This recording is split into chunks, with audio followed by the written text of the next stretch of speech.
ಎಲ್ರಿಗೂ ನಮಸ್ಕಾರ. ಪ್ರಕಾಶ್ ಸರ್, ನಿಮ್ಗೆ ಸ್ಪೆಷಲ್ ಥ್ಯಾಂಕ್ಸ್. ಮೋಸ್ಟ್ಲಿ ಈ ಬಾಡಿಲಿ ಯಾವುದನ್ನು ತೆಗೆದುಕೊಟ್ರು ನನಗೆ ನಿಮ್ಮ ಋಣ ತೀರ್ಸೋಕ್ಕಾಗಲ್ಲ ಅನಿಸುತ್ತೆ. ಅಷ್ಟು ದೊಡ್ಡ ಅವಕಾಶ ಕೊಡೋದಿಲ್ಲ.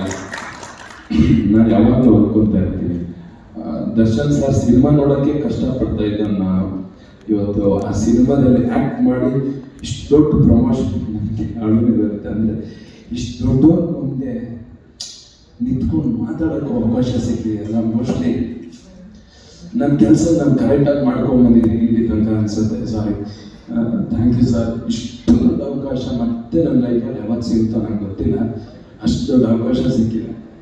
ಆ್ಯಂಡ್ ನನಗನ್ಸೋದು ಒಂದೇ ಫೈನಲಿ ಹೇಳೋದಂದರೆ, ಯಾರಾದರೂ ಕರ್ನಾಟಕದಲ್ಲಿ ಕನ್ನಡದ ಬೋರ್ಡ್ ಹಾಕಿಲ್ಲ ಅಂದರೆ ನಮ್ಮ ರಕ್ತ ಕುದಿದಿದೆ ಅಂಥದ್ರಲ್ಲಿ ನಮ್ಮ ಬಾಸ್ ಕನ್ನಡಕ್ಕೋಸ್ಕರನೇ ಬದುಕ್ತಾ ಇದ್ದಾರೆ.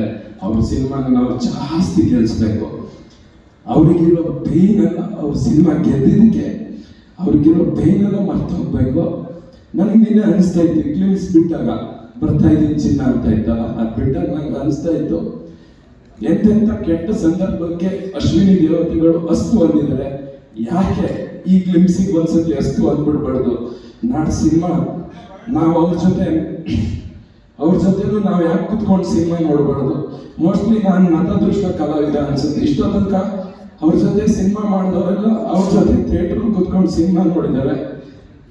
ನಮ್ಗೆ ಅದೃಷ್ಟ ಇಲ್ಲ, ಸಿನಿಮಾದಲ್ಲಿ ಅವಕಾಶ ಸಿಕ್ಕಿನೂ ಅವ್ರ ಜೊತೆ ಕುತ್ಕೊಂಡು ಸಿನಿಮಾ ನೋಡೋಷ್ಟು ಅವಕಾಶ ಅದೃಷ್ಟ ಗೊತ್ತಿಲ್ಲ. ಬೇಗ ಬರ್ತಾರೆ, ನಾವು ಅವ್ರ ಜೊತೆ ಸಿನಿಮಾ ನೋಡ್ತೀವಿ.